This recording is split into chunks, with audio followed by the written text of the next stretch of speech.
हर हर महादेव, जय महाकाल। आज हम सुनेंगे 11वां अध्याय सावन मास का। तिथि मात्यम बोलते हैं इसको।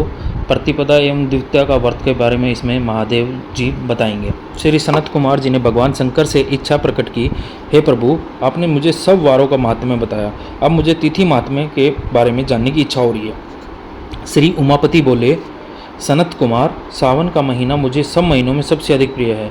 श्रावण मास की प्रतिपदा यदि सोमवार को पड़ती है तो श्रावण मास में 5 सोमवार होंगे।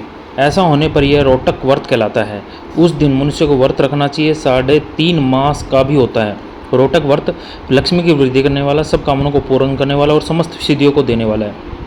अब मैं तुमको रोटक व्रत को करने का विधान बताता हूँ। श्रावण मास की शुक्ल पक्ष की प्रतिपदा को प्रातः उठकर रोटक व्रत करने पर इस प्रकार संकल्प करना चाहिए, आज से मैं रोटक व्रत करूँगा, हे जगत गुरु मुझ पर कृपा करें।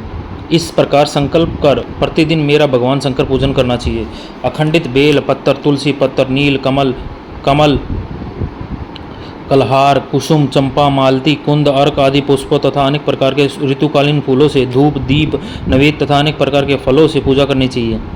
पुष्पहार नाम से 5 रोटक बनाने चाहिए। उनमें से 2 रोटक ब्राह्मण को देने चाहिए। 1 रोटक नैवेद्य के रूप में मुझे समर्पित करना चाहिए।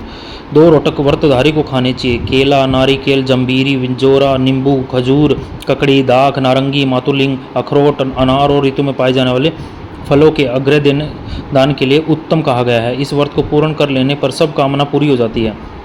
सनत कुमार, अब इस व्रत का पुण्य फल सुनो।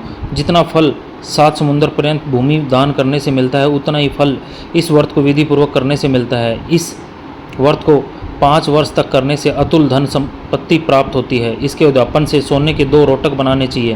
पहले दिन अधिवासन करके अन्य दिनों में प्रातःकाल शिव मंत्र द्वारा घी तथा बेलपत्रों से हवन करना चाहिए। इस प्रकार व्रत करने से मनुष्य की सब मनोकामना पूरी होती है। सनत कुमार, अब तुम द्वितीया के व्रत को सुनो। इस व्रत को करने वाला प्राणी लक्ष्मीवान तथा पुत्रवान हो जाता है। यह व्रत औदुंबर नाम से प्रसिद्ध है। यह सब पापों को नाश करने वाला। मनुष्य को श्रावण मास की तिथि द्वितीय तिथि को प्रातः संकल्प करके विधिवत व्रत करना चाहिए। इस व्रत में गुल्लर उदुंबर के पेड़ की पूजा की जाती है। गुल्लर का पेड़ ना मिल सके तो दीवार पर गुल्लर के पेड़ का चित्र बना लेना चाहिए।